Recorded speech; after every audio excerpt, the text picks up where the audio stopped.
My man Josh Pondexter. What's up, brother? So good, sir. How you doing? Man, I'm grand, man. You know what I told him last time, if I had your hands, I would cut mine off, man. I'm a whole hard and fast to that right there, man. Hey, I appreciate you joining us, man. We had Sure. a topic last night. We was talking about menopause, Mm-hmm. women, and it turned into a discussion about is marriage worth it? And we had such a powerful discussion last week.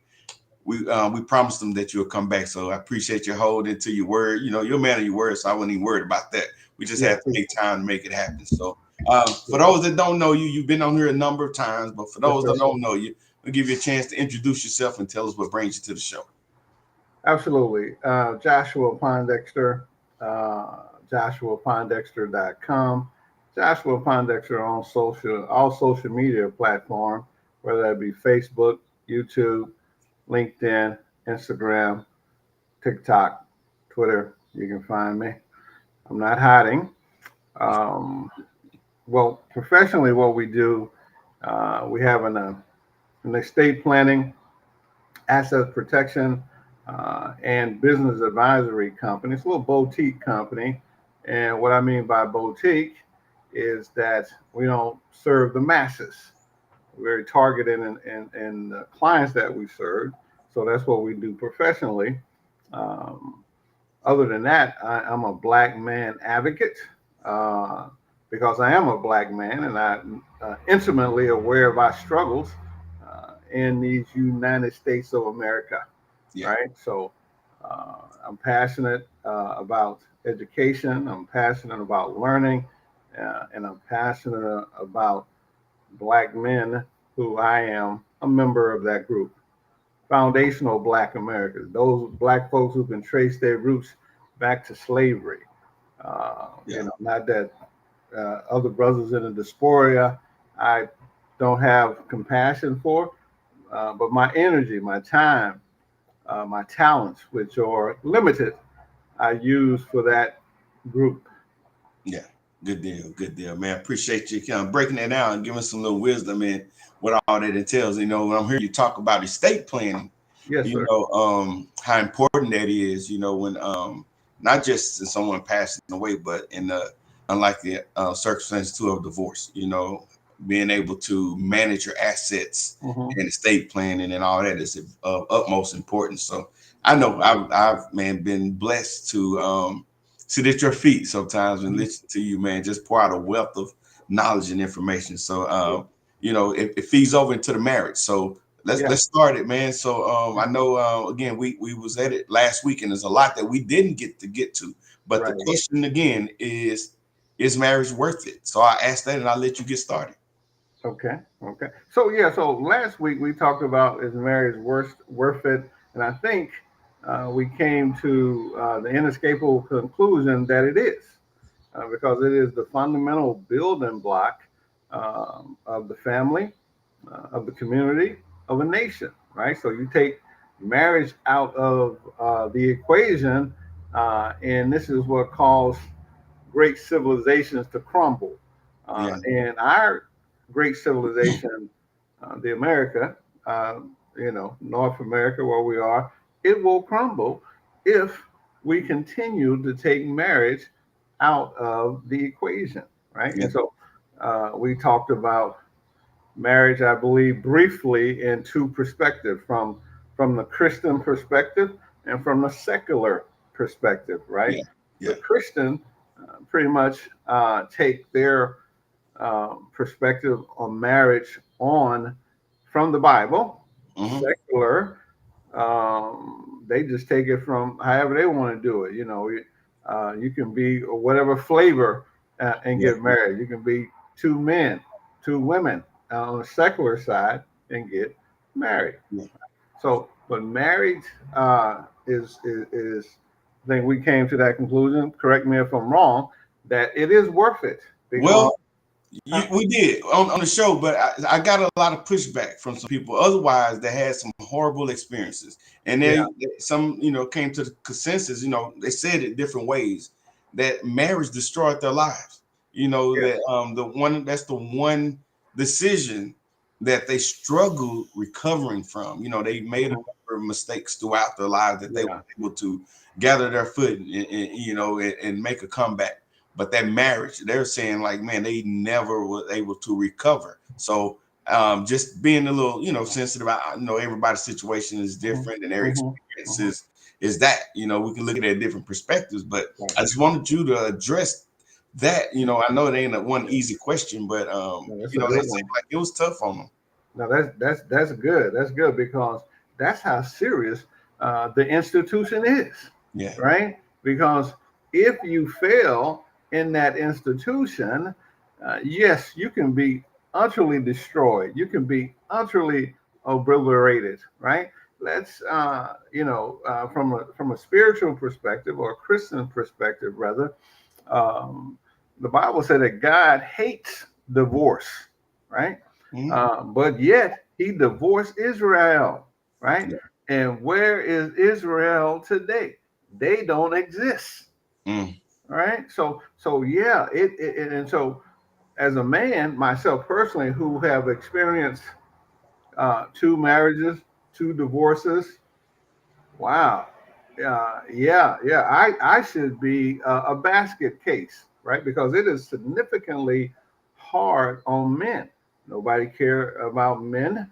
Uh, men not only do they lose their wife, but if they have children, lose their children, Yeah, right? And so now you are cut off from your legacy. You're cut off from the things that give you your identity, and so it definitely messed with your mentality. And yeah, so you sitting over in a corner by yourself, uh, and your wife, your ex-wife, and your children are over in that corner. At least they have people to comfort them. Who gonna comfort a man? So right. I know when a man said he was literally destroyed, that it was the worst decision that he's ever made. I can sympathize with it, right? Hmm. Yeah, But here's the deal: uh, hardships, difficult time, they chisel men. Don't let that destroy you. You should be a chiseled individual. You should be stronger, yeah, right? But alluding to what I said, looping back rather to what I said earlier, that's how serious the institution is. yeah. It is so serious that if you trifle with it, so it should not go in. You should not go into it unadvisedly, right? Yeah. Right. So now here's another thing about marriage. This is how powerful marriage is. All the things that you experience in marriage. Uh, let me go live on my thing here. I'm sorry. Yeah, Yeah, yeah, like let me make sure that I am. Sorry about that. yeah. I think, I, yeah. I don't think you are. I know on YouTube you're good, but I don't know about that. okay. So while you're working on that, just letting the audience out there know, welcome, appreciate you, and forgive me for not welcoming you in the beginning, but thank you for joining us again. But while we get that set up, if you have not done so, like, share the page, put the information out there for others that you think may benefit from participating in this discussion. And as the name of the show is, the Floor is Yours podcast, we make a big focus on ensuring that we give you the floor so that your comments and your voice can be heard too. So be sure that you put your comments down as you see fit, and we'll make sure that we get to all of them if possible. We got a few people that's already chiming in. A good friend and sister, Tamika, appreciate you. She says good evening, and everybody out there, just bring us your comments, and we'll make sure we get to them as quickly as we can. So, Okay, sorry, yes, sorry about that, but I'm back. I'm back. I'm live on that Facebook, right? yeah. Where was I? Oh yeah, you was talking about how serious that institution is. Man, it's so serious, man, and because as I stated before, it was an institution that was designed by God, right? And so this institution was designed for man and woman to enjoy certain things within the institution, right? Mm-hmm. So let's take a little three-letter word, sex, sex, put it in marriage, and inside of marriage, it builds a relationship. It creates intimacy. It creates trust and bonding. The same thing. You take it outside of marriage, it creates the opposite. It destroys a relationship. It creates doubt. Uh, it creates uncertainty. The Yeah, same thing inside of marriage is beautiful. It builds, it restores, it edifies. The yeah, same action. You take it outside of marriage, it has the opposite effect. That's so, yes, I can see that people who get married and don't handle it right could end up a derelict, a walking generality, living underneath a bridge. That's yeah, how, you know what I'm saying. yeah. So Hey, so you talked about that doubt that it creates outside, and it sounds to me what you're saying, because without the institution of marriage, and you're doing that, there is no commitment to the person that you're with. Is that kind of what you're alluding to? man, okay, I'm gonna let you have it because I can't explain it. I just have observed it. You Yeah, see what I'm saying? yeah. Right. Okay. So if that's what I'm alluding to, yes, that's what I'm just saying. I have observed it not only from afar, but personally. Right. Hmm. Hmm. 62-year-old man, been married twice, been in that relationship, and I've been in relationships outside of marriage. And when you involve sex, we're talking about sex, right? That's what it is. Now, in the institution of marriage, there's more than sex in the institution. There's finance, Yeah, right? So when I combine my finance in a marriage, it does something incredible. It multiplies, it builds, right? That same thing. I take my finance and try to combine it with someone I'm not married with. Problems. Even the courts will tell you we don't even have laws to help you deal with financial separation if you're not married. not married. So back to my original question. Yes, sir. That's what they were saying. For the most part, the financial part, they was able to recover, from some of the other things. But financially, when you have assets that you have together, a home, where you Mm-hmm. have equity and you've been Right. there for years, of Yeah. course the kids, that's a given.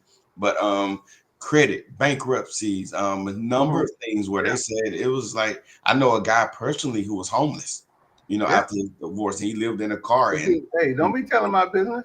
yeah, okay, okay. So, you sympathize. You said that. Yeah. Yeah. I know. I know the whole scope. Yeah. Yeah. So Yeah. can you see No, go why ahead. they're saying that in those instances that it wasn't worth it? Yeah, that was the incident where I'm telling you they disrespected the institution. The institution is too powerful because it was created by God, and so we don't know what God put in this thing, right? The Mm. same activities that you take outside of marriage, right? Uh, you take in marriage, you take them outside to marriage, they destroy you, right? And, Yeah. and so uh, if you guys talked about it last night. If you disrespect the covenant, right? You are a covenant breaker. Yeah. What happens with a covenant breaker? Do not they not get punished? Yeah. Yeah. Yeah. Yeah. And you could be collateral damage. Say your spouse broke the covenant. You collateral damage, Doc. Yeah. And I think that's the sentiments of that right there. It's like he didn't do anything necessarily. Not that he was perfect, but it was like now, I wanted it to work. I wanted the marriage to work. I went to counseling. I did everything that I was supposed to do, but here it is. And you start from scratch. And then the embarrassment, let's this thing is real men talk. That's a real part of it. You feel like a failure that you couldn't. Your ego. Yeah. Your ego is involved, right? Because we all go to work. I've been at work, and the work folks were like, "Oh, I don't believe Joshua Pondexter is divorced. He's such a nice guy. How did you end up divorced?" Yeah. You know what I'm saying? So yeah, it is. It's how you look in the community, right? Yeah. So now go ahead, Doc. What? Yeah. So that's what financial, right? Emotional. All these things are in the marriage, and so when you destroy that covenant, all those things get obliterated. Yeah. So I don't know if you would agree with it. So by that, well, I'll just say this. When I made the post today, I cautioned people about judging marriage by someone else's abuse. Yeah. And to your point, the institution is not the problem. It's how people executed their duties and their roles in that institution. Do you know who the apostle Peter is? Yeah, well, I mean, I've read about him a few times. You read about him. His story is written, right? So Jesus was teaching on this very subject, divorce, and he said, because of the hardness of your heart, this one, not this pumping thing here, because of the hardness of your heart, Moses allowed a writing of divorcement, but from the beginning, it was not so. Yeah. Right. And so, except a man divorced for fornication, and then the guilty party remarry, they make that other relationship adulterous. Yeah. And you know what Peter said? He said it ain't worth it, Lord. It ain't worth it. He was a married man. He said, if that's so, Lord, it ain't worth it. Yeah. You know what Jesus said? Well, with man is not, but with God, what he said, with God all things are possible. He said that on one occasion, but on this occasion, he said nothing. He said nothing. He said, I'm not even addressing your foolishness, Peter, because everything that God made is good. Yeah. If you can't tell me that it ain't worth it because of your perspective, Peter. Yeah. You see what I'm saying? Yeah. And so it's a hard pill to swallow. And I get it, to your point, you said, you do sympathize with them and understand that, especially with those no fault. What I forgot what you called it, no fault. It's no fault, irreconcilable differences. You used to have to have a fault, right? So, like I said, I've been married twice. The first time I got a divorce, there had to be a fault. The second time, you could claim irreconcilable differences, right? And so that was easy peasy. Easy peasy, yeah. So, but when you had to name a fault, somebody had to say, I was infidelity. I was beating them. Somebody's gonna have to admit a fault. Yeah. And if you notice, before no fault divorces came, people were not getting divorces. Yeah. So we're gonna hit some of these comments, and then after these comments, we're gonna let you get to something because you come with some good stats that you want to share that kind of gives more context and what the challenges are within our community when it comes to but so Hernando Hampton, one of our YouTube followers, I think this is one of yours. He says true, so he's agreeing with you. He said, what place does the church have in cases of divorce proceedings, if any? I think that's a good question. Yeah, that's a great question. So the modern marriage, the auspices, the body that controls marriage is the state. So if a husband and a wife has a conflict that they cannot resolve, they have to go to the state. They used to go to the church, Yeah. right? So this is not how we resolve conflicts anymore. It's resolved at the state level, and so um, the the church definitely has a role uh, in the marriage because it is still under the auspices of God. God's still going to hold us accountable if we did well or not in this body.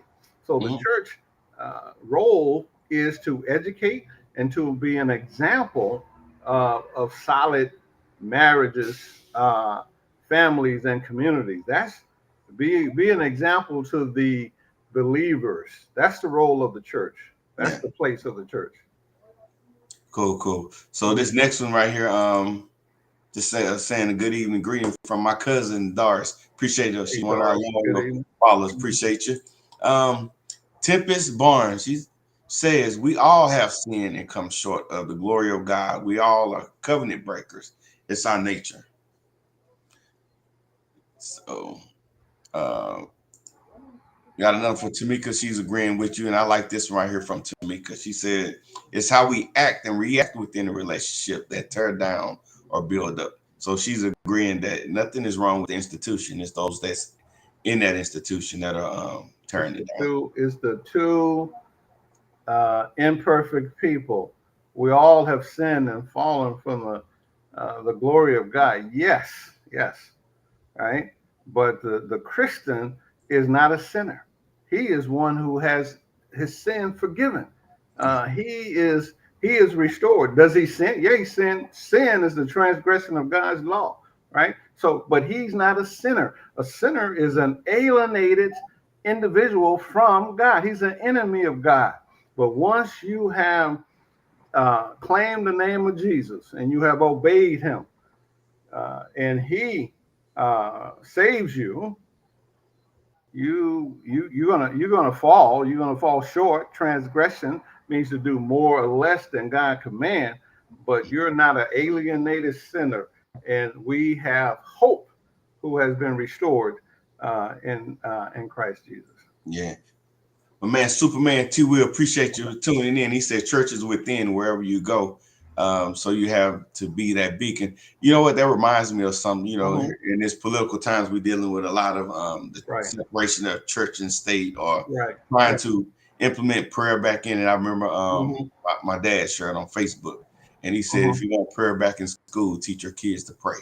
And I think it's a simple message, but it's profound when you understand it. Like I don't need corporate prayer, if you will, if I can, you know, um, pray. You can, Help out. yeah. You don't need to be inside four walls to pray. Absolutely. Yeah. Yeah. No, no. So but yet it's still, and I understand his point. But me, I'm always educating the church. The ecclesia is a called out body of believers, Hmm. right? So Yeah. that is God design. By So, design. Yeah. yeah. So we can't take that away. The church is a perfect institution, just like marriage, because Mhm. God created both. But when we put ourselves in it, people, Yeah. that's when the problem happens. Yeah. I love this question right there. Uh-huh. We can really go to town on this one. But Okay. Tim says, "Is marriage just a business for the state to benefit because the county used to record marriages?"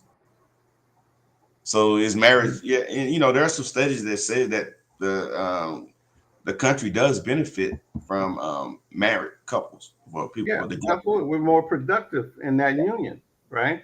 So, but is marriage just a business for the state? Yes, the state is looking at us as a business, right? So, um, we open it up talking about estate planning, right? So, if you have a parent and that parent become incapacitated, and you want to take over them legally, you have to go to the state. Yeah. And the division that you have to go through is the probate division. So the state is saying that you property. Don't property go through probate? Yeah. So now, why I got to take my mom through probate to get guardianship of her?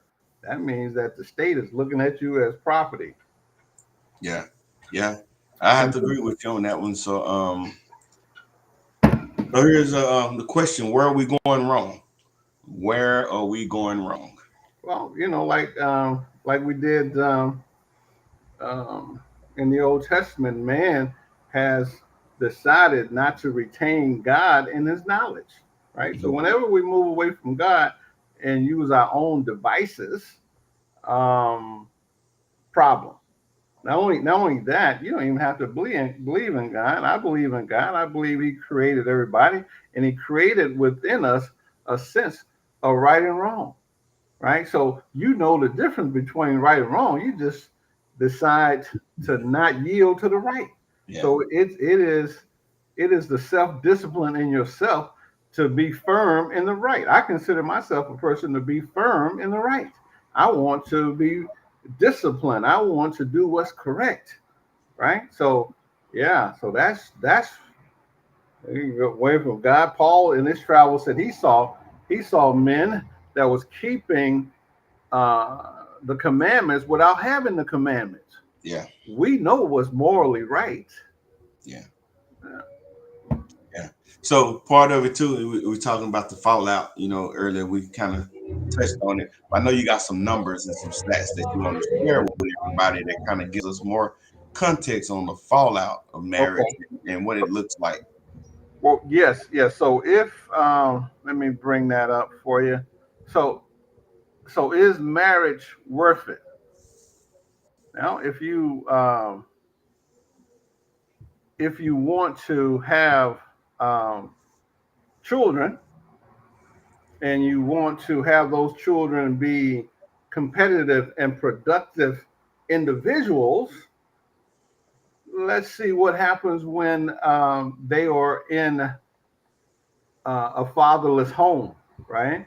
Okay. Let's see if I can, uh, Windows. They call this struggle streaming. Yeah. Yeah. Uh, So I'll, when you're talking about the whole, well, I asked the question right here. We got the you see the data? So, see, what are the effects of being raised by a single mother, right? Single parents, children can feel frightened, stressed, and frustrated by the difference between their lives and their friends. Children of single parents are more prone to various psychiatric illness, alcohol abuse, and suicide attempt than children from two parents' homes. What uh, what percentage of children are raised by single mothers? Roughly 24 million, or one third of all American children under 18, are living with an unmarried parent, according to 2018 Pew Research Center analysis of the U.S. Census Bureau data. That's 81% of those single parents' homes are headed by moms. This has been a growing trend since the 60s. How difficult is it to raise a child being a single mother? Parenting is a tough gig. It is a job laden with stress, physical, mental, and emotional labor. Doing it alone without someone to help you make tough decisions, share the load, answer the middle of the night cries, the request for yet another snack, to pick up the socks can feel incredibly isolating, right? Single motherhood is becoming more common in the U.S., with about 1 in 5 children under 18 being raised without a father. 37.8% of single mothers are divorced, mm, 41% never married, and only 6.5% are widows. Crimes linked with growing up with a single mother home. In 1996, 70% of the inmates in state juvenile detention centers serving long sentences was raised by single mothers. Girls from homes without fathers are 6 times more likely to become pregnant as teenagers and also end up on that pole, right? Correlations with criminal involvement. Research have shown that individuals who grow up in a single parent home, especially fatherless households, are more likely to engage in criminal behaviors compared to those raised in a two parent home. Father's absence has been identified as a significant risk factor for criminal activities, incarceration later in life. Several studies have highlighted the link between fatherless and criminal environment. The So hey, impact. let's hit there real quick because Okay, go ahead. I just want to make sure I'm understanding The what you, information. yeah. So Go ahead.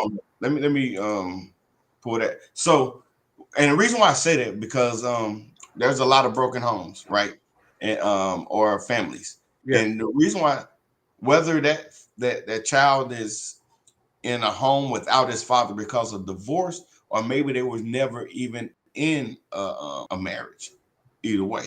So Okay. you see, regardless, you know, we're Right. we So want to be here we are.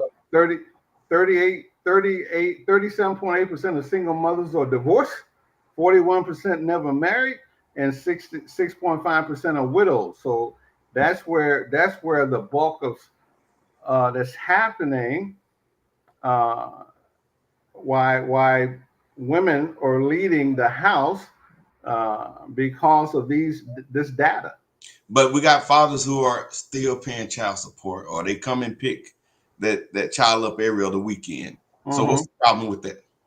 Well, he's not an active involved problem father in the child's life every day. That Mm. father needs to be present every day to have an impact. If you are not in that child's life every day, father, then that child is developing their sense of the world from their mother, from television, and from other sources, from their friends and stuff like that. You are not impacting your child in a positive, meaningful way. When uh, well, let me stop this sharing here, and then we'll come back to this. That's okay. So we stopped the sharing, right? Yeah. Okay. So when you are in the home with a woman, don't a woman feel safe? Hey, let's ask the audience. Women, do you Right. Do feel you feel safe safe? when the man's in the You, audience? How much y'all you can answer have that? you can have a security system. Mm-hmm. You can have bars on your windows, but you feel emotionally safe when there's a man in the home. Mm. They can chime in on that one. They can bite on that one. This is what happened when you take uh, the man out of the scenario.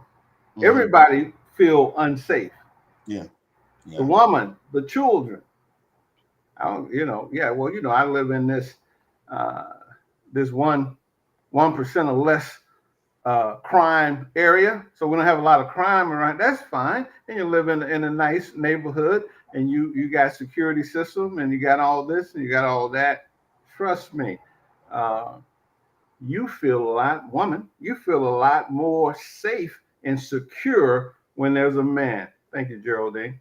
Yeah. Yeah, Yeah. is and so that's what a man provide more than financial, right? So that's not the only thing that he does provide financial. He provide guidance and security, and we're going to talk about that in that article. So not only does the children, okay, what she's saying there. Alicia says, I do feel safe when the hubs is home, although we have a security system in place. No, ain't no although. Yeah. Yeah, And yeah. Let that husband go. On a business trip for a month, you're gonna go crazy. Go yeah. get back that one comment. Go back to that. Who was that? Alicia Walker. What's that last name? I'm Seville. not, yeah, I'm not going to try to pronounce Yeah, it. Seville. Alicia. Yeah. Let your husband, let him be a merchant marine and got to leave for 3-4 months with that security system. Ain't no. You can have the best security system in the world. Yeah. Retina scan cameras all around the house. Yeah. She said he's actually gone 2 months. So, yeah. Okay, see, so you experienced that. Yeah. Yeah. Yeah. So Mhm. here's Antoinette said a man should be the protector. And um, just thinking about this comment right here, when a man is supposed to be a protector. So Mhm. does that give the man say so in the movement, the behavior of the children, and the Yeah, woman the is woman. Yeah, supposed to be a protector? yeah. Because how can you protect? How can I protect you if you won't place yourself underneath my protection? Hmm. Yeah. So yeah, no, a man should be a protector. Miss Clark, I'm gonna tell you emphatically, a man is a protector. Hmm. Not some boy, not some Pookie, not some Ray Ray, because that's how God designed us. Yeah. He designed us to be a protector. I was listening to this one girl on TikTok, and she was saying that um, she noticed. She said when she's married, she's a married woman, and when men see a ring on her finger, they treat her totally different. Madam, you okay? Can I walk you to your car? Because they recognize that you are already protected by a man. Yeah. Yeah. Yeah. What That's what good. what what Superman say? Yeah. He says, I agree to an extent. Wait, hold on. Wait a minute. I agree to an extent because a person gets familiar to what they are used to. I know single women that got survival skills. So we're Yeah, talking about ain't many of them. yeah, Ain't too many Laura Crofts out there. That's a yeah, delusion in movies, Doc. yeah.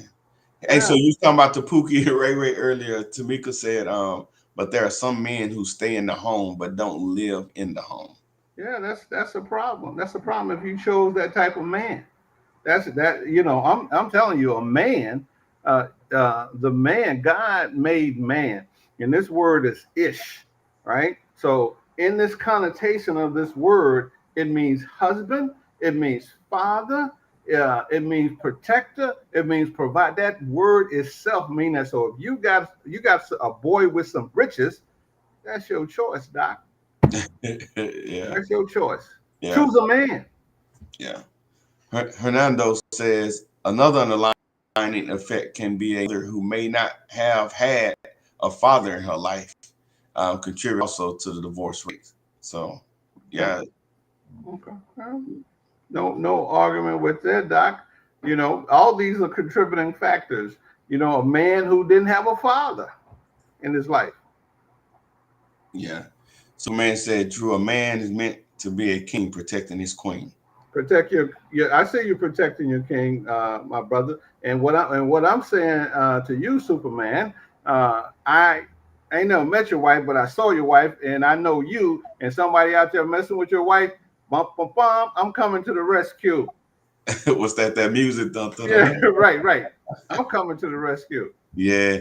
And he said it's in his nature to be a protector. Thank Amen. you very much. All right. Thank you So very we much. got this question from Tamika. She says, do you think the concept of marriage still holds the same significance now that alternative relationships are more normalized? The alternative, they can come in a number of ways, whether it's polygamy or we're just, you know, Mm, together without commitment or living in separate households. right, right. You got yours, I got mine. I think that's more prevalent that a lot of people are okay Yeah, with. You know, yeah, absolutely. I'm over here. You over there in your house. I could be male, female, or a mixture in between. Good. So good elimination on that thought. So, do you think the concept of marriage number one is not a concept? It is an institution designed by God. And it still had the same significance as the sun shining every morning. yeah, Do the sun have significance still? Yes, it does. It yeah, does. It is actually does. And yeah. these alternative relationships, they are no, they're yes, they are normalized by society. And what's really crazy about them, they only represent 3 to 4% of our population. Yeah, and what you're saying that you're absolutely right. Sometimes the issue is that they're the loudest, look at us kind of thing, and they highlight Hmm. the Hmm. more dysfunctional things in there, and we'll think like, hey, that's what everybody is doing. Hmm. Is I think more people doing it? Are more people doing it? I think so. Or even if it's Yeah. not, more people are more open to doing Yeah, it. But I yeah. think to your point, you're absolutely right. There's not the huge number of people Right. doing it that people would think. Yeah, so she's correcting her word about concept. Let's not say concept. Let's say the thought or process of the covenant and commitment of marriage. Is it? Does it still hold the same significance? Yeah, Absolutely. yeah, Absolutely. Still same answer, my sister. The yeah, sun still shines, yeah. right? And I think And probably if we was unpacking it and she was on here, she probably would say to some people or as a society, does the society look at marriage the same? well, when we get through reading these statistics about you having babies, and you say you love your babies, why don't you give your babies a chance uh, to be in the optimal position to succeed in life? Yeah, but I'm giving them everything I didn't have, Josh. I'm giving them Well, clothes and Jordans and that's a games and problem. TVs. That's a problem because I've been in Chicago for 31 years. I got buddies. I met friends who they brag about. I came out of the project. I said, well, everybody from Chicago out of the project. I can, and now I'm a corporate lawyer and I'm making $200,000-300,000 a year, and I'm giving my kids all this stuff, but they're not performing like I was performing. You're giving them too much. Yeah, Like Les Brown said, you got to be hungry yeah. for Hey, success. I don't know if it was you or somebody else I was talking about, but when they if they was to poll the kid, or Mm-hmm. an adult that had a trouble or absent father, Mm-hmm. that child is not going to say, "Yeah, I'm mad because my dad didn't give me Jordans or didn't give me Right. a Right. game." Yeah. Was that you that was talking about that? I don't know, but it sounds like something I would say. Knowing children, having three sons and then having four grandsons, and see what brings them joy. Nothing brings them more joy than the presence of the father. You've been there. You've been out there working 10, 12 hours, and you come in the house, and you're trying to put your stuff down and them kids are just they running over to you, just excited. Yeah. Yeah.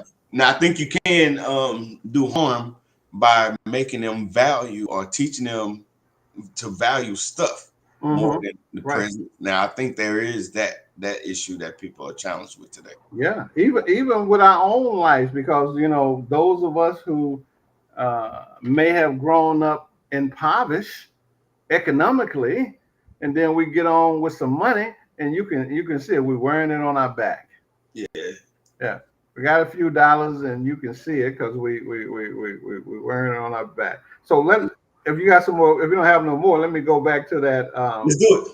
Now Okay. and keep the comments coming. I see Terrence and Alicia got some more comments. We're gonna let Josh get to his other I'm gonna stats. finish Yeah. this point because this is my main point. Why we need two-parent household. The impact on brain development and behavior.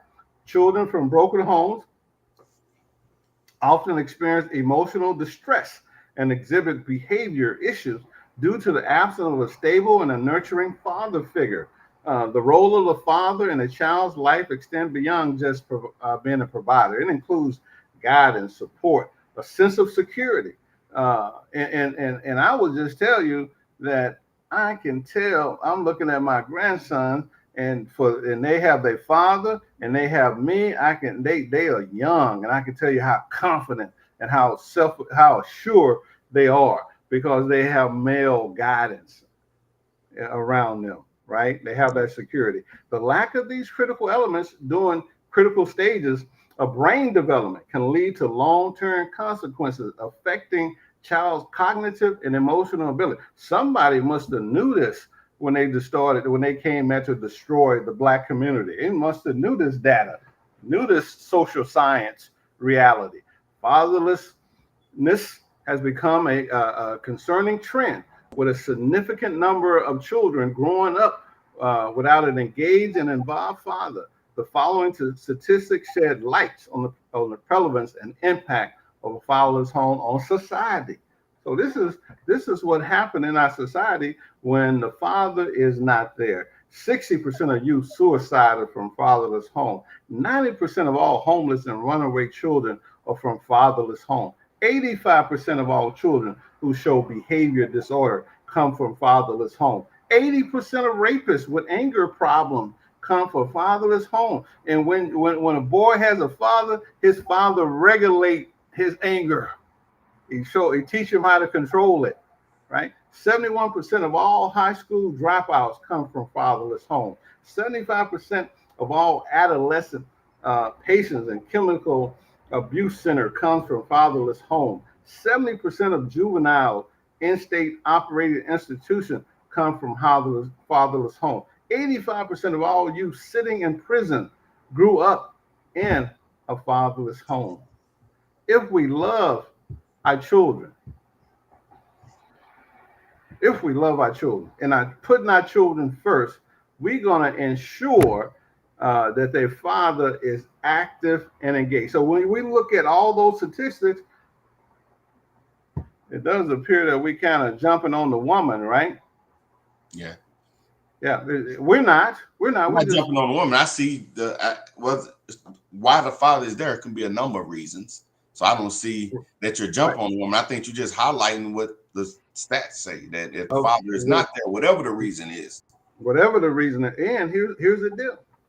Here's what's really crazy. If we saw 81% of those 24 million was mom-headed household, then the rest of them has to be single fathers, right?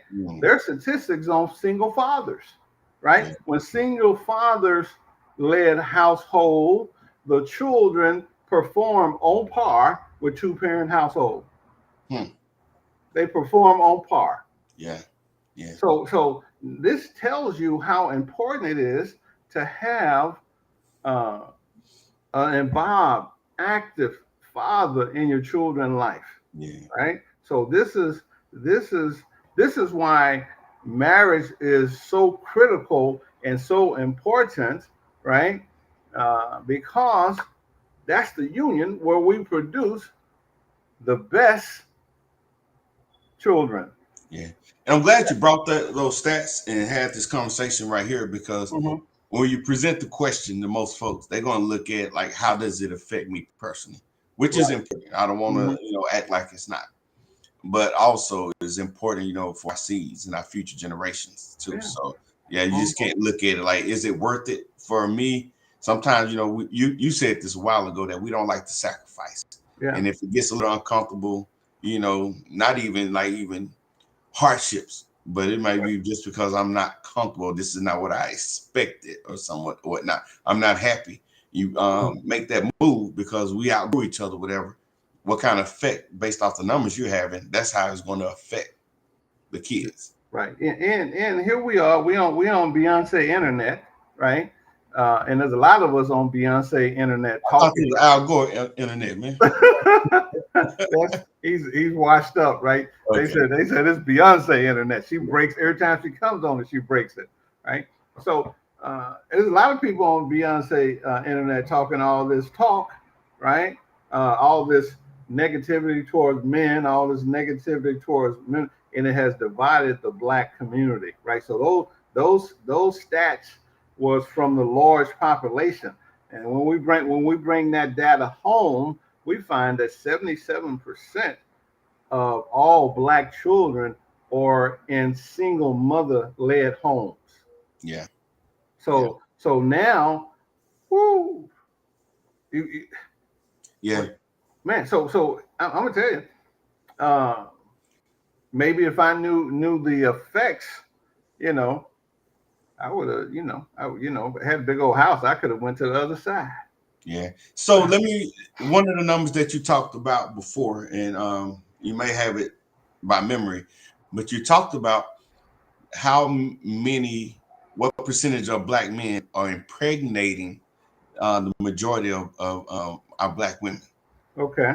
And I'm just thinking like what effect that could have, like if it's a man that's not standing. What's the new saying now? He's not standing on business. He's not standing on business. Yeah, he ain't standing on business, but he's out here impregnating multiple. So that's 70 single Black men 33% of black men are married, right? 51 or 54% of black men are single and childless. That's 84 to 87%. Now, so that means that 16 to 13% of Pookie and Ray Rays are impregnating the majority of black women. Okay, let me take that slow.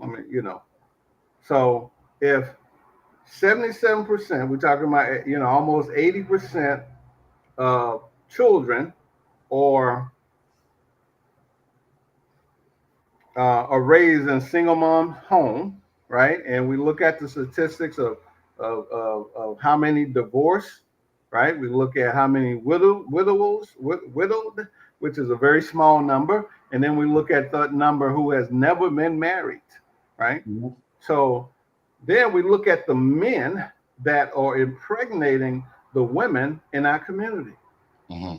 And that number on the high end is 16% of black men is impregnating almost 80% of the black women. So when a woman knows a man has 5 and 6 kids out there, and then she has a baby by him, come on now, that's the Pookie and Ray Ray, where we have 51 to 54% of black men are single and childless. Yeah. Single and childless, and almost 64% of those single men are middle class earners. So they're now Pookie and Ray Ray. They are the men that could actually support a family or help support a man. Everybody gonna have to go to work today. You know what I'm saying? Yeah. They can contribute mightily to a family. So yes, those are alarming statistics. Yeah. And so this is why marriage is worth it. If we can get our egos out the way, right? So 70% of men, all men, because men are opting out of marriage because of the divorce laws, right?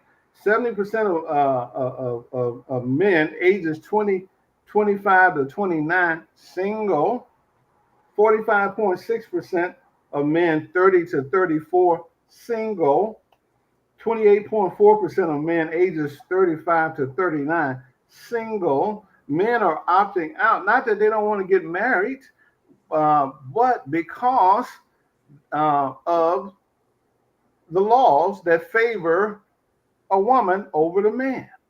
He don't want to get married, work for 10 years, and she wake up and say, I'm unhappy, and then take all you got, right? Why do you think the numbers of single black men are so high? Yes, because black men are opting out of marrying. They do not find any benefit in it. They have seen their fathers and their uncles destroyed, right, through a marriage. And they say they're opting out. Yeah, they're not going to do it. Yeah, and just to ask, unpack this one right here. Why do we think the number of single black men? So that doesn't state whether they have children or not. But to your point, whether they have kids, I think it's still relevant to the point that you made. Because of the laws, they will still decide to say, like, I'm not going to get married even if I have kids, which is still alarming. Yeah. So I just told you 33% of black men are married and living in a married covenant with their children, right? And then 51 to 54% are single with no children. Yeah. That's alarming. Yeah. That there's so many black men that are single and they don't have any children. Yeah.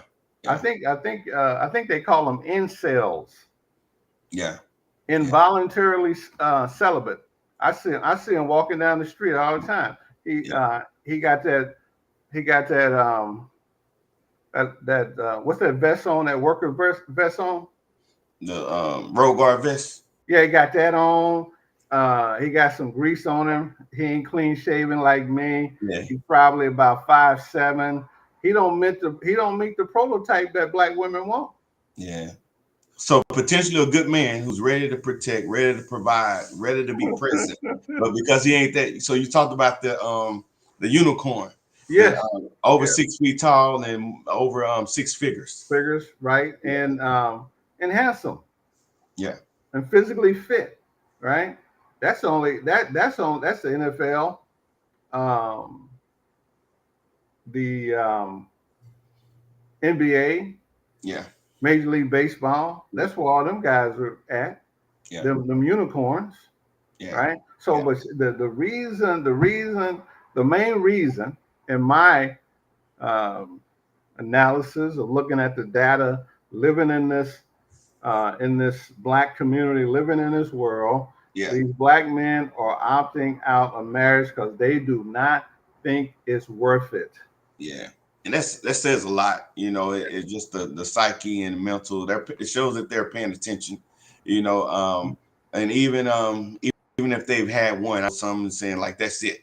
I'm not doing that again because it Mhm. was a challenge and a struggle. So Right. some people don't, learn and they keep it going. But hey, The- now this is the- part of the show, Josh. We call test your knowledge. Man, there's a lot okay. of questions out here, man. Okay, let them go. Before they get to the question, let me just say this right here, Okay. because I told you at the beginning of the show, I'm a black man advocate. I Mhm. advocate for black men to be financially, emotionally, spiritually strong, right? These men, why they're opting out of marriage and why they're single, they have seen their fathers, they have seen their brothers, their uncles, their cousins that have attempted and was successful with ending their existence. Nobody talks about this rate uh, of suicide in the black man population because he cannot see his baby. Yeah. And that's speaking of you had mentioned in one-on-one with me and you about the child support system. Mm-hmm. Now, some of that money goes to The judge pension. just pension. Yeah. So, Yeah. you know, what's your thought on child support? Well, mine's personally was it was the cheapest babysitter I could pay for. Yeah, that's how I felt about it personally. Yeah. But that's because um, I was able to pay it with and still have a pretty decent life, right? Yeah. Yeah. But the guy who paying it and he can't eat and he can't have a decent place to live, Yeah. yeah, he's in trouble, Yeah. right? So Superman said, I believe healthy conversation like this helps people see how important the family structure is. Compromising commitment is part of the process. Amen. Compromising and commitment is part of Yes, the yes, process. Absolutely. absolutely. Yeah. Yes, commitment. Um, yep, Yeah. yep. So Humble, Lisa said, I humble. believe that you can give your child or children everything, but it depends on what you're teaching them. And now she's talking about the materialistic stuff. Like you Yeah, can give them, we'll see. We'll see how that works out. yeah, yeah. Yeah. We got data on that. Tamika said, yes, giving them material things all the time, teach them how to be as adults. Yeah, materialistic. You're right. Yeah, we can see how that work out. Because I'm gonna tell you, I was a father. I didn't believe in what they call that. You give a kid an allowance, right? I Yeah. ain't paying you to clean up after yourself. No. But it teaches them how to manage money, Josh. Please. Who do you know who do you know that knows how to manage money? Yeah, yeah. Right. Hey man, I get it. So Tarika said, replying to Alicia, so she's I agree with you, but most parents skip the part of teaching them about the things they provide because they weren't taught to not be materialistic. You're right. We're in a society where it's straight materialistic. It's the bling, it's the dollar signs, it's the designer bags and Jordans and I mean that's what it's about, right? So you brought up Al Gore, right? Yeah. Al Gore, Tennessee, Hmm. right? His father was a senator, right? And uh, in the Doing school and all that, they was in Washington D.C. And during the summertime, um, Al Gore's father used to send him back to Tennessee to work on the farm. Mm. Right, go down there and work as a hand. Right, you don't get everything. Right, you have to learn to earn it, to Yeah, work for it. for sure. Yeah. Yeah. Okay. Cassandra Red, appreciate the comments, and everybody keep them coming. This is where we're finna test Josh's knowledge, but Let's work. so far I think he's doing good though. So here we go. Cassandra said, "I feel marriage serves its purpose with building a family, but it also gives you a false sense of I got you, and you stop showing up to each other. Yeah, some people do get into marriage and they just like, hey, I got you now. I can just shut it down, and taking each other for granted. So while you're still relevant to each other." Yeah. There's a tendency, and here's human nature. We have a tendency to um, devalue those things that are common, and that we familiarity breeds contempt. Yeah. Right? We get familiar with a thing and we don't value it. So you have to fight against that human nature. That is human nature. Familiarity breeds contempt. We find things that we're familiar with, we get familiar with it, and we just treat it contemptibly. But I want to know, and I ask myself this: how can somebody go and work on a job 30, 40 years and still do everything they need to do every day? Yeah. The motivation different. Right. Right. So this is what we're talking about. We're talking about these statistics with our children, right? That should be our motivation to make us stay the course. Commitment, Superman. Got Yeah. another one? Yeah. This right here from Geraldine. She said all black fathers is the first love. She said a black father is the first love of a daughter, the first example of how a man should treat a woman. And you know, we talked, I think it was you and I, or maybe it was somebody else, but it talked about I know it was a friend, great friend. She was saying that he was a horrible husband, but a great father. And I think to this comment right there, I think part of being a great father is showing your children how a man should treat a woman. Right. You agree with that? Absolutely, absolutely. And like I said, the word man from the Hebrew word ish, it means relationships. Your first relationship is your relationship with your creator, then with your woman, then with your children, then with your community. The stronger and the more mature these relationships in these areas, that's what masculinity is. Yeah. Yeah.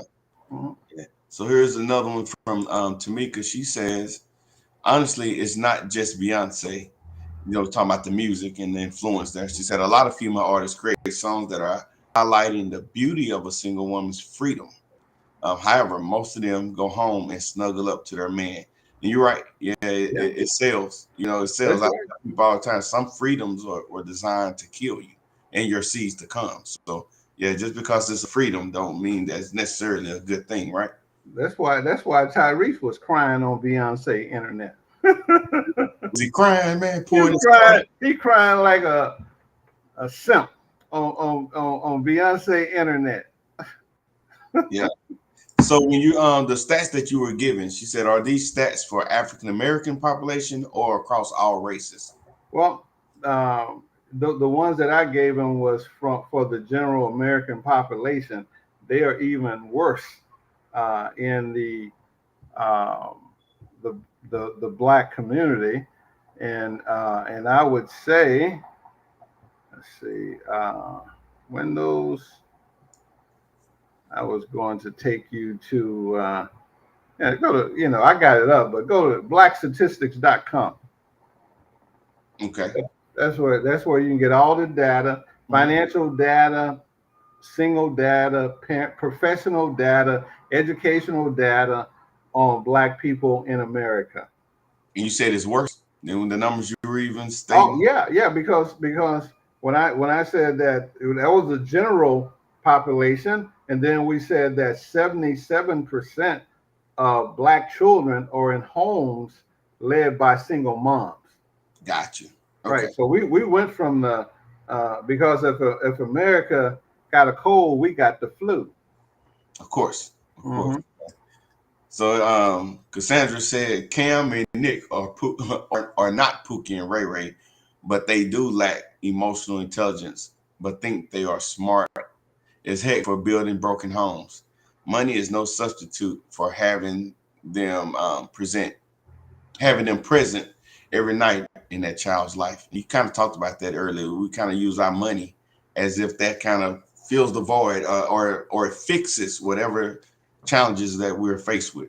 Cassandra, Nick Cannon and Cam are Pookie and Ray Ray. I don't care how much money they got. I don't care how much prestige that they have. Their actions align them with Pookie and Ray Ray. Because as you stated, you got 8, 10 children by all these various women. You cannot say goodbye to all them children that night. That little Zoom call ain't gonna help, right? They want to be put to bed. They want, man, what a joy to put your child to bed. I used to come in the house 10, 11 o'clock at night from working, and my son he would be in his room waiting. His mom used to get upset because and when he comes, I'll go get him and then I'll put him in his chair and I'll rock him. I'll rock him in the chair and I will tell him a bedtime story. 11 o'clock, 12 o'clock at night, whenever I would get through working.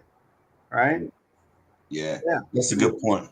So Yeah. I love this right here, coming from Tamika. She says, "So what can be done to make marriage desirable again?" And I know the church easy answer to say put God in it, but what does that look like? Putting God in morals and standards back in marriage. And I'm gonna push you a little further, or at least put something else on your heart, Josh. Mhm. Is that understanding the sacrifice part, because it's not a light switch. We just read a book and or look at this show and like, okay, I want to do better. There's still a whole lot of underlying issues and challenges that we face every day, and I think that part where you talk about sacrificing is a big part of it, because it's not So, an easy overnight switch. Tamika Walker Chapman is a black woman. Black men still desire marriage. Black men desire marriage so much that they are leaving this country to go find women to marry. Right? He who findeth a wife findeth a good thing. So when the man find you, you must be a wife already. So men are looking when they leave their house every day. They looking for a wife. It's not good for a man to be alone, right? Yeah, Men know this, but he's looking for a wife. So yeah. when he find a wife, he's gonna marry. But Josh, this is Yeah. the easy audience. You know how church people sometimes church people. I Hmm. think this is the easy audience, but there's some Okay. people out there that for whatever reason they ain't trying to hear what you say. And I'm saying some women Right. that for whatever reason, hey, I know what I want. I know what I deserve. I Hmm. know my value. All those Right. mindsets Yeah. right there, Yeah. or you're not going to control me. That kind of thing. I mean, how do you deal with that? Well, there, like I was saying, there's a whole lot of people on Beyonce internet talking about sexual market value, how value because of my education, because of my financial attainment. This is how people are rating their value, right? I know my daddy used to tell me, uh, boy, whatever you want, you have to qualify for, right? And so if you qualify for a job or you qualify for something, you get the results, right? So if you delusional and this is invite you. If you're delusional, somebody invited you to their broadcast channel. Yeah, if you're delusional about your value, you're not going to get the results. What makes you valuable? Who are you trying to be valuable for? For the society, for your girlfriends, or for a man? So a man, uh, his valuation, evaluation of a woman is diametrically opposed from what women think their value is. Yeah. And this is why they're losing. And this is why men, black men, are opting out of the dating market in America. Not only black men, but white men. We look at these young men, I'm talking about 70% of men ages 25 to 20. That's all men, black and white, right? So now, and they're childless. Those are when men should be marrying. This ain't just black men, white men. So there's a significant disconnect between the sexes, and so in order, like I would tell you, as a man who's been single for 15 years, divorced, if when I get up and go out in the morning, I'm always looking for a wife. Yeah, I'm looking for one. Now be transparent with us then. Okay. Yeah, and for 15 years I hadn't found a one.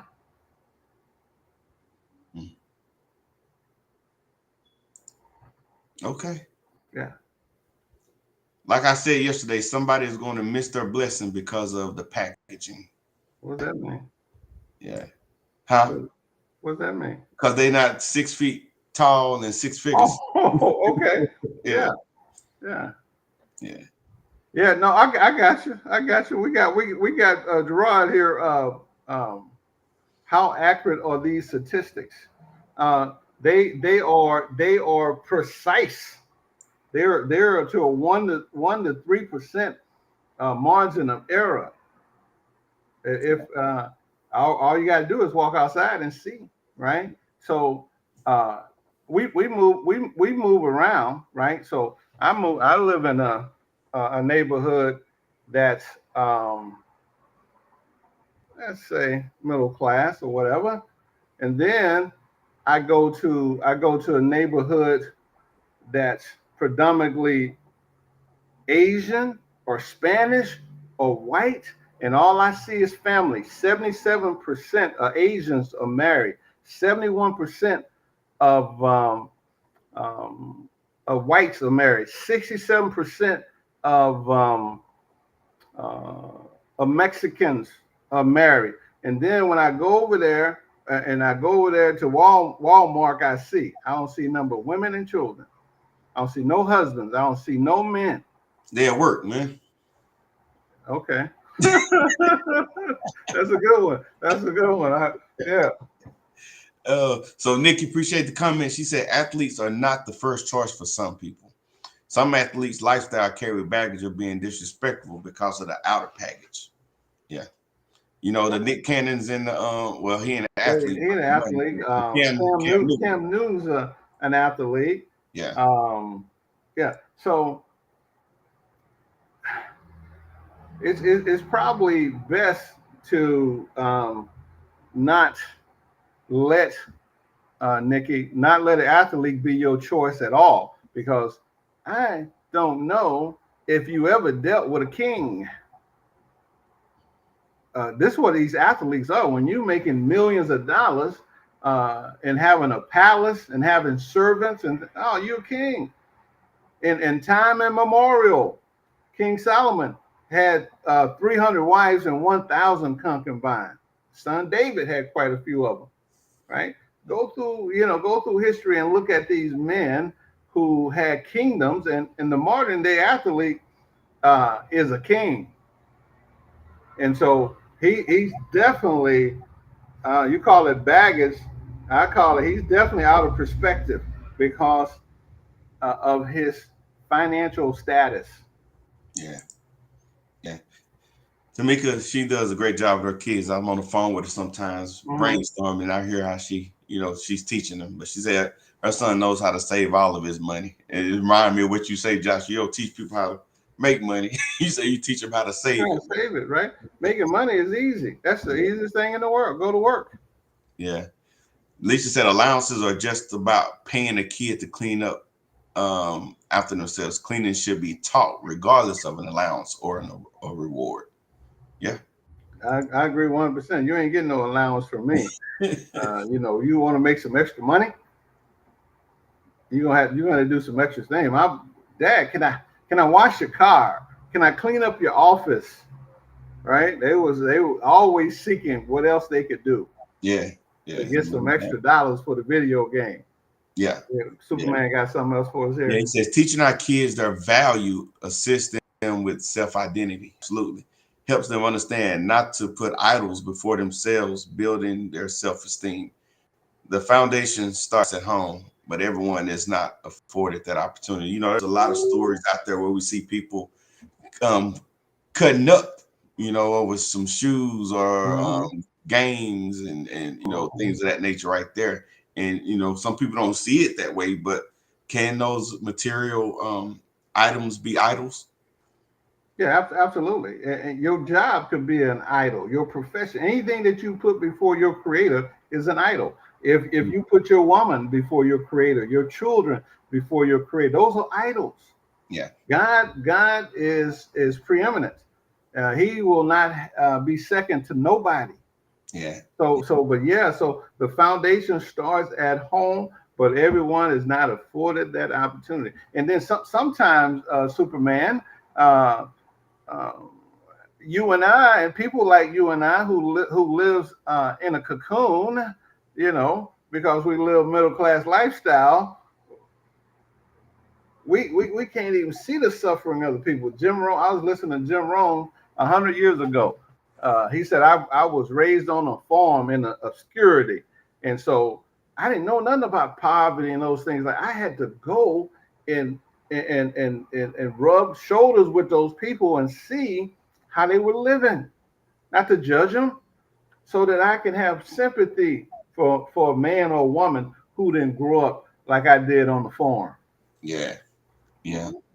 I like this comment right here. She said, so them opting out, these are the people who are opting out of sex. So, everything is not absolute. There are some outliers. But in this one, she's talking about when you saying people are opting out, she said they're not giving up their sex life, though.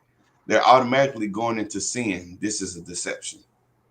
Not true. I told you the word for them are incels. They are involuntarily celibate. I'm talking about I ain't talking about the Pookie and Ray Ray, the top 10% of men who get sex on a regular. I'm talking about, I'm talking about these men. I had two of them in here the other day changing a hot water heater. Couldn't give them a shot. They, what I'm saying? So they go to work, they go home. This the men I'm talking about. I ain't talking about the guys out there that most men can't even get sex. And boy, look at me. I think I'm a pretty good looking guy. I can't even get no sex. Hey man, you don't want it where it's available. That's what it is. But hey, I don't know. Try me. Try me. I'm about to. Idiots. Try me. I was about to call your name, Cassandra. Try me. She's afraid of commitment and responsibility as well. It's a new generation of unfathered men. But I see what you're saying. You're not talking about those men. You're talking about those upright men that are, Yeah, I'm talking about men that are. There's a movement of living a monk life, right? Yeah. Go to the gym, go to work on yourself, right? There's a movement among men to be stoic. Yeah. To develop stoic philosophies. And so that's why when you go to all these events, you don't see men. Men are busy working on themselves. They go into the gym, they're reading books. Yeah. And what we said earlier that, they're not the loud, obnoxious, rude people. So it's almost like you don't think they exist because they're not out there flaunting and bragging about being, who they are. So, right. Yeah. So some Keith with that. Okay. Kenneth Williams. Yes, the time spent with the child is vital to my motivation to continue doing and providing the best to my son. So it goes back to what we said earlier. Is it worth it? Some people look at it and says it's on me, but sometimes the motivation is what you can do for your kids and your other generations to come. Kenneth, I had my first son when I was 30, right? And then I looked at him. It was like looking in the mirror, right? And I said, "Boy, you got to do better. Yeah. You got to do better." And I got busy doing better. Yeah. She's talking about these athletes or these men looking for a slave to dominate or looking for love and growth. No, she's talking about the men that you're talking about that are, practicing abstinence. That is. Oh, Cassandra said that we were idiots. That's not you, nigga, but that's an idiotic statement. Nobody's looking for a slave. Men don't enslave women. Yeah, men are not looking for slaves. That's a feminine talking point. That because a man wants you to be his wife and to cook and clean and take care of those responsibilities, now he has you a slave. No, no, no, no, no, no, no. Nobody want a slave. Yeah. We want to protect you, right? Nikki, when I tell you you can't go there because I'm not there, I can't protect you if you go there. Okay. Tamika said you stated that most black men do not desire marriage because of what their dad and uncles have gone through. So how do we change their perspective? Well, um, I said that's why a lot of men have given up on marriage in the United States of America. Let me clarify. These men are looking for wives all over the world. When a man marries in the United States, in these United States of America, his first marriage in 51% in divorce. His second marriage, 67% in divorce. His third marriage is 71% chances of divorce. So these are uh, some statistics that are real and that are facing them, right? And then they say, well, you know what? If I go get a wife from another culture and I bring her back to America, my chances of success is 80%. He's just doing the basic numbers. He's not a Mhm. mathematician like me, but he understands the return on investment. He understands the the statistical reality. If he wants a father and children, that he's going to be able to stay in that relationship and be a father to his children. That Yeah. woman is not going to leave him and take his children away. Yeah. Yeah. Geraldine said marriage is a covenant. It is we, not I. Tamika Right. said, if in 15 years you haven't found a wife, she talking about you, Josh, you haven't found a wife or your standards too high, have you set the bar so high that it's difficult for anyone to meet? Or have you found it difficult to find a wife because her standards for a man and husband are unexpected or at an unexpected level? That's a great question. I would tell you, ain't a woman on the planet Earth that can know me for 30 days and wouldn't want me to be her husband. Yeah, because Okay. I'm a man, and in the very nature of that statement means father, means husband, right? You would you would know 30 days in, you would know that you will get provision, you will get protected, you would have someone that will die for his family. Yeah. So it don't take 2, 3 years of engagement and dating and Oh no, I ain't never dated that long. yeah. Okay. Yeah, no. I've been single for 15 years, and that's exactly what that means. Single. Yeah. Yeah. So speaking of provision, Kenneth said marrying young is a challenge, especially if he lacks the knowledge of provision. Some things are learned as you go, and some things require a plan. And I think I don't disagree with that. I think what a lot of us fail at because we're not surrounded by the right people, and we're constantly learning. And again, I don't think it's a light switch where we like, aha, we got this thing figured out. It's ongoing, like you said, you learn as you go. And but I think it's important to have the right people around you, ongoing as you're learning. Yeah, absolutely, and that takes a community. And you need a community because we look at others. I think I read a book developing young boys into exceptional men, And the guy that wrote the book, he wrote the book, The Wonder Years, and he had did research on developing men from various customs and that raise successful men. He looked at the Jews, right? They have a bar mitzvah for their boys, and that means from 11 to 12 they enter manhood. So you stop being a boy at 12. We allow men to stay boys too long, right? Then he looked at the Indian, those from India society, right? How they develop men, right? So they have a whole system, a rite of passage, as we used to call it. At some point, and that's what I told my son. At 11 to 12, you ain't boys no more. You are young men, right? And so you have to act as a young man and start developing that responsibility. And so that's what we call a rite of passage. And we have lost that in our community for men. Is some of that rite of passage also having respect for marriages? Yeah, Just thinking absolutely. about this. Yeah, absolutely. This is coming from Cassandra. The Asian, Hispanic, and Indians probably have respect for marriages. Yeah, absolutely. Yeah, absolutely. Yeah. Nikki said a true king is honorable in all of his ways, regardless of his financial status. Kings have lost whole kingdoms behind being foolish and operating without God.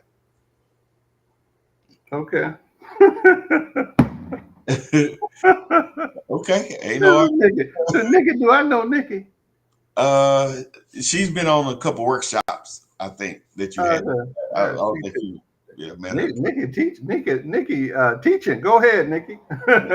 Yes. I don't need to add nothing on that. Yeah, T. Will says something easy is dangerous. Okay. And here you go, Josh. I'm gonna let you read that one. You and the Passport Brothers trying to Donald Trump someone. That's my story. I'ma stick with it. Okay. Okay. Hey, she feel how she feel, man. She said y'all trying to Donald Trump up with the Passport Brothers. Yeah, right. Yeah, I don't know. So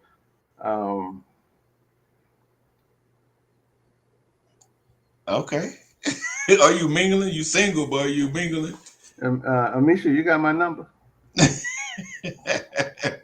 Stop playing. You better you'll be happy you way down there in Texarkana.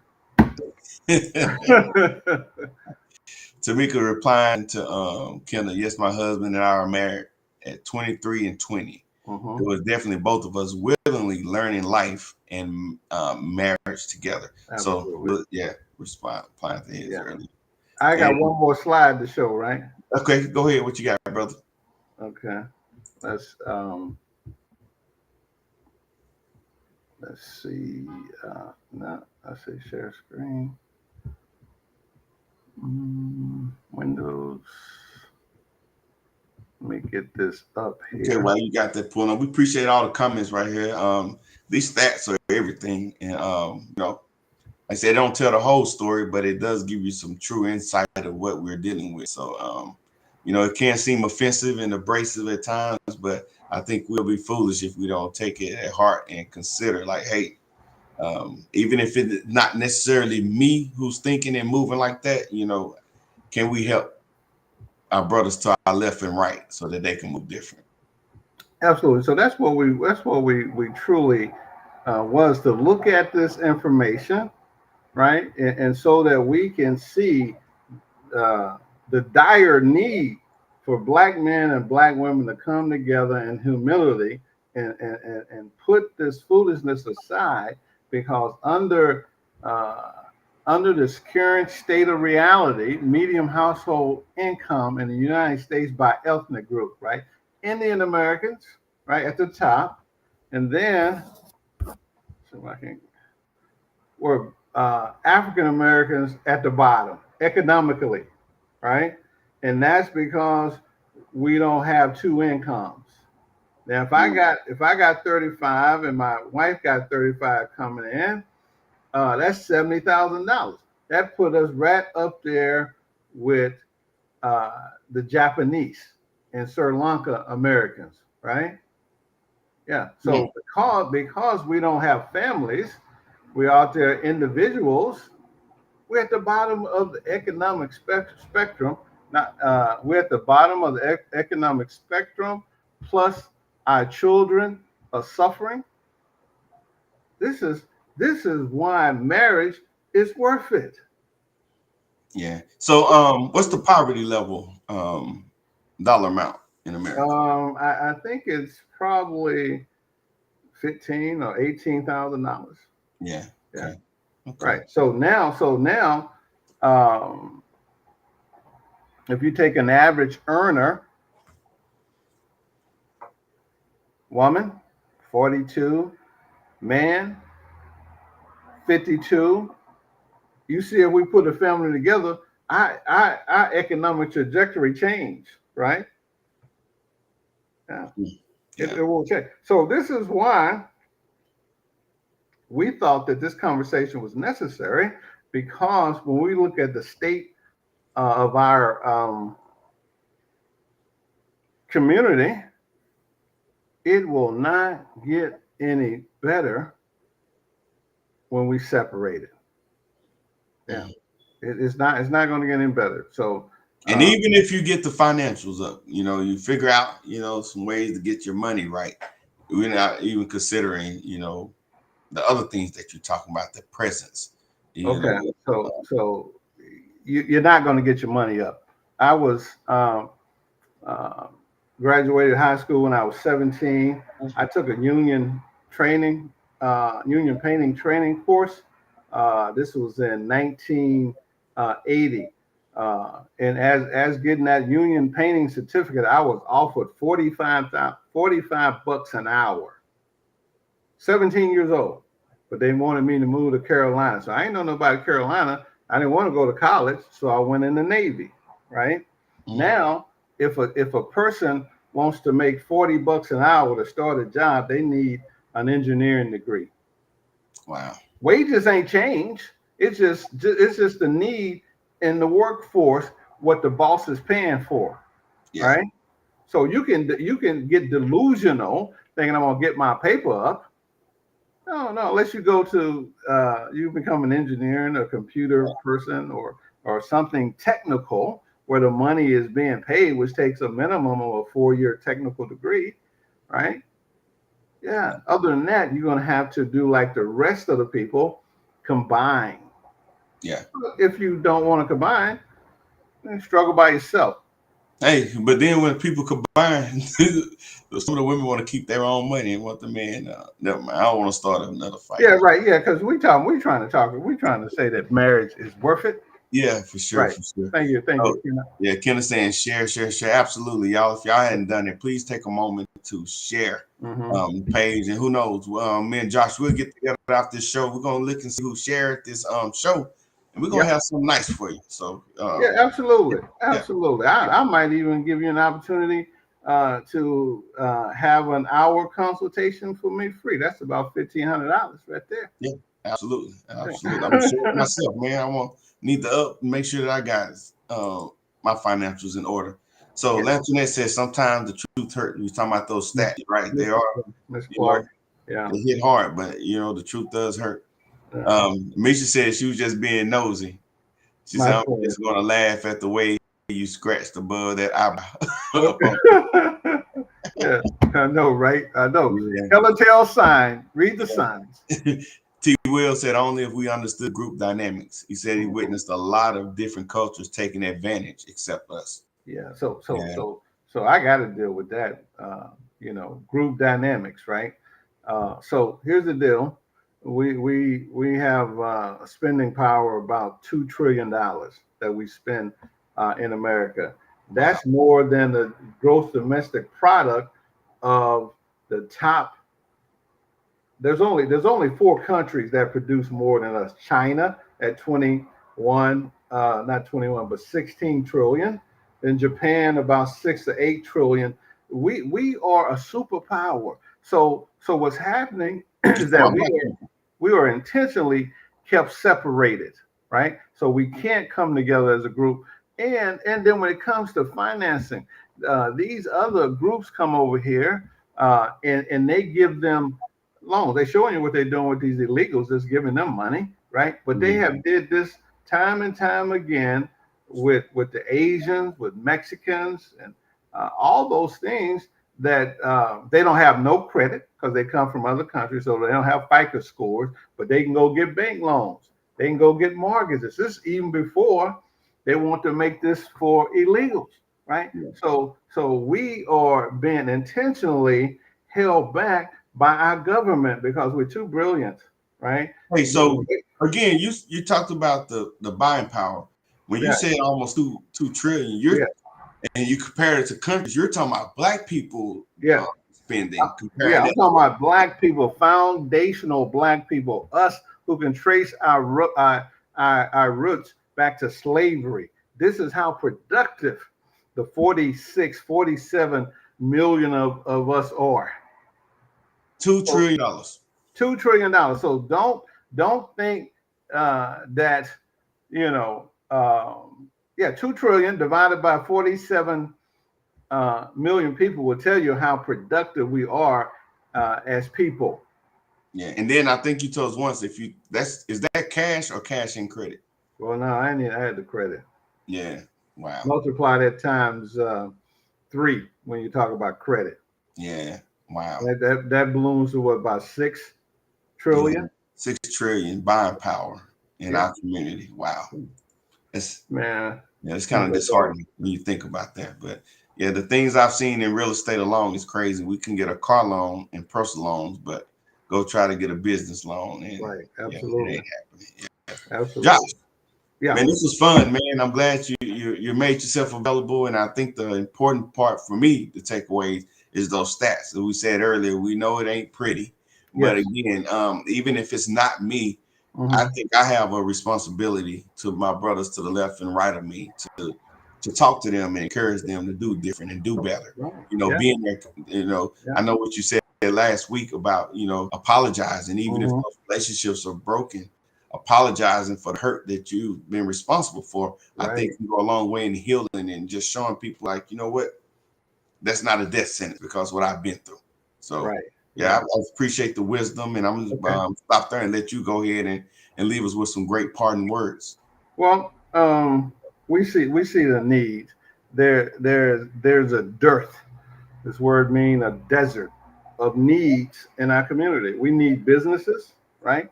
And the problem is that those who would be most suitable for businesses in our community are busy working for the enemy, working in corporate America, building their dreams, right? So not only do we have business, we have a need for family. Our children are suffering. They are performing at the bottom in every matrix, right? Reading 50% of black children in these homes, in these mothers-led homes, cannot read, right? So uh, we got to do it for the babies, right? It is worth it to yeah, well, you didn't have the baby with the boy, you don't like him, but for the child, try to get along, right?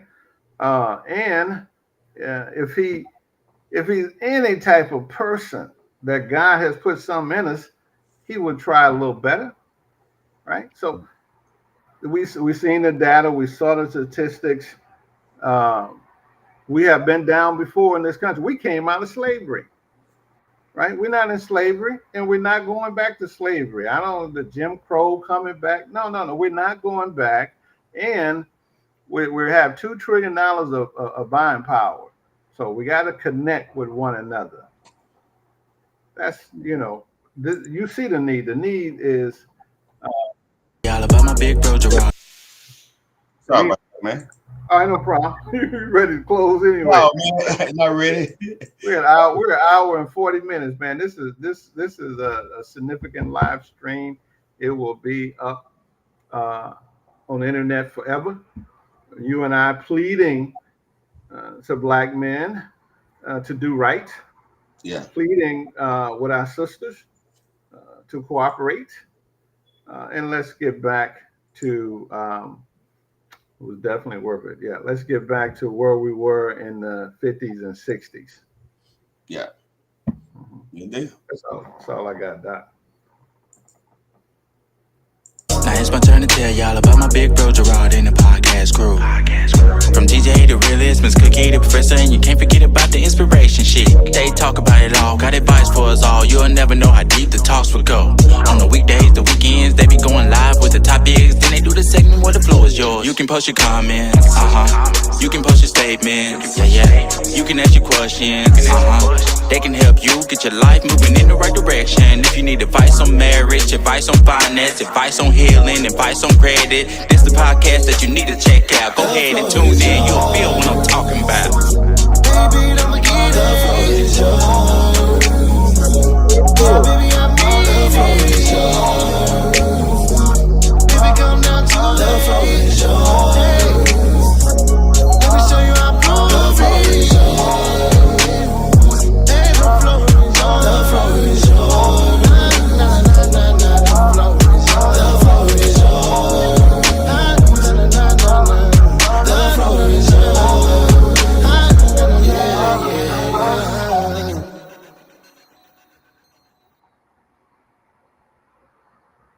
Man, thank you again. Appreciate everybody out there. And don't forget, share this page, and we're going to go ahead and pick somebody to get y'all a nice consultation so you can work on your financials, estate planning, and asset protection, right? Absolutely. I'm here for it. Share the show. All right.